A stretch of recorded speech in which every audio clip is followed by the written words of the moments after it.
Hey class, today what we're going to look at is exponential decay. So exponential decay, unlike exponential growth is going to grow as time goes on. Exponential decay will decrease as time goes on. And this decreases at a percentage instead of subtracting the same number each time. So if you remember subtracting the same number each time, that falls under arithmetic sequence. This is a geometric sequence where we're multiplying by a number that's between 0 and 1. So what's going to happen is we're going to assume, for this problem, we're going to assume that your kidneys can filter out 10% of a certain drug in your bloodstream for every hour. So you take a 1,000 milligram dose of this drug, and we want to figure out how much is left after certain amounts of time. So time since taking the drug. Whenever you first start taking the drug, you have that much drug in your system. So what we're going to do is we take 10%, and that is getting filtered out. So what we do is we take 10% of this number, so you multiply it by 0.1, and then that will be 100, and then we would subtract 100 from that. So the next number would be 900. Then we would take 10% of 900, which is 90, and subtract that, and we get 810. So if you keep on doing that over and over and over, it's a two-step process. It gets really old and really annoying, especially once we get to these smaller numbers, and you don't want to keep having to do two steps. So the way that we're going to simplify this is if 10% is leaving, what that means is 90% is staying. So if I multiply it by 0.9, so remember, if I change 90% to a decimal, which is what we want to do, that's going to be 0.90. What I can do is now multiply by 0.9, and that is what's going to stay. So if I take, like we've done before, I start with 1,000. So I start with my 1,000, and I multiply by 0.9. If you notice, I got 900, which is the same thing I got there. Hit enter again, and I get 810, which is the same process as my two-step. So then I just keep hitting enter. So I got 729. And you just keep multiplying by 0.9 each time, and you get the value. So 656.1. We'll just round it to one decimal spot. So at the next one, 590.5, and then 531.4. And you would keep on going on and on, following that pattern. So if we were to graph this, may have put too much here. So let's take out a 0. So that's 200, 400, 600, 800, 1,000. Sorry, I had an extra 10 spot in each of those. So what we want to do is I start with 1,000. So I plot that point. I go to 900 at 1. That's my next one. 810. That's my next one. Then 729. That's my next one. Then I got 656. 590, 531.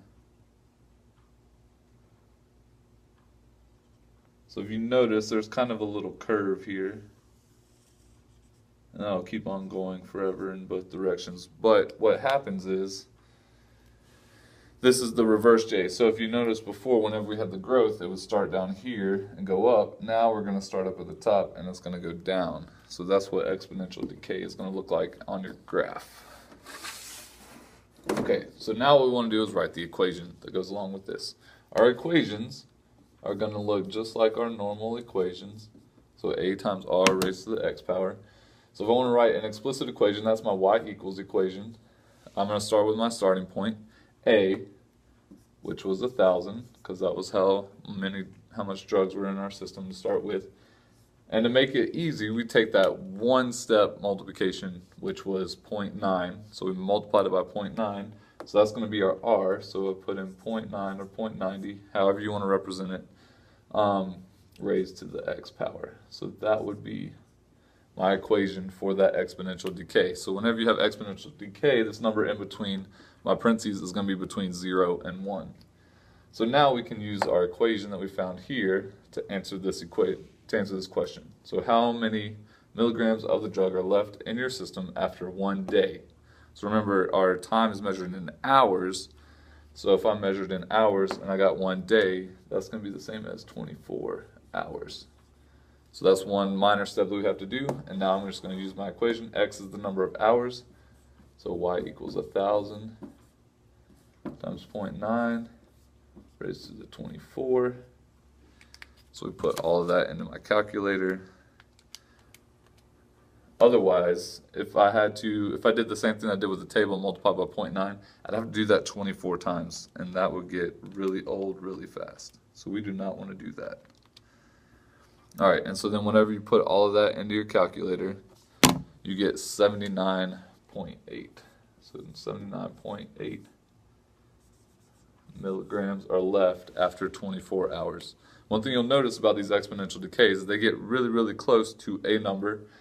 They decay towards a number. In this case, they decay towards 0 because you don't want any drugs in your system. But eventually, there's still just a little bit of everything left in your system. And that's the way exponential decay works. So it gets really, really close to the number that it's decaying to. In that case, it was 0. It gets really, really close to 0, but it doesn't actually touch 0. All right. So now we're going to talk about a car depreciating. If you think about the car that we're going to talk about, it has a depreciation rate of 20% per year, and the car starts at 20,000. So we're going to go through the same process, start with our table, graph it, then we can figure out our now, next, and our explicit equation, and then we can answer some questions. So start here, our value whenever the year starts is 20,000. So remember, 20%, I take 20% of this number, and then I would subtract it. I can keep doing that, but that's that two-step process. We don't want to do that. So if 20% is leaving, what that means is 80% stays.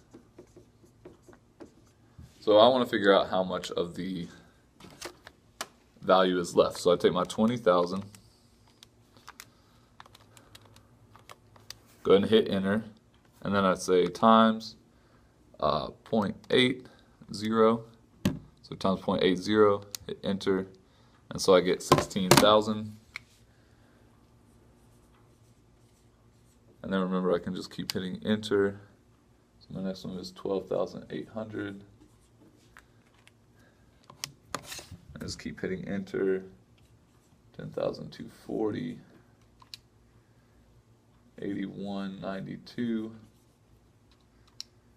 And 6553.6. All right, if I were to graph this, to start with 20,000 at year 0, at year 1, 16,000, at year 2, 12,800, at year 3, 10,240, year 4, 8,000, year 5, 6,500, and it goes on. Something like that. And you see that we get that reverse J, we get that reverse curve going that goes with exponential decays. Alright, so now let's write the now next. Remember that we started at 20,000. That's how much my car was worth at the start. So I take my now, I'm going to multiply by a number, that one-step number, which was I want to multiply by how much of the value is left of the car. So after each year, 80% is left, but I changed it to a decimal, so remember that's 0.80 is equal to the next. Remember, my next can be on either side as long as that equal sign is there. And then we write our explicit equation. Remember, that's the same as a times r raised to the x. So I'd say my a is my starting value is 20,000 times my r, which is 0.80, raised to my x power, which x is going to be the amount of time that has gone by. So now we can answer what is the value of the car after 8 years. So I can now use my equation that I have. Otherwise, I'd have to hit enter 8 times, and that would be annoying. So we don't want to do that. So 0.80 raised to the 8 power.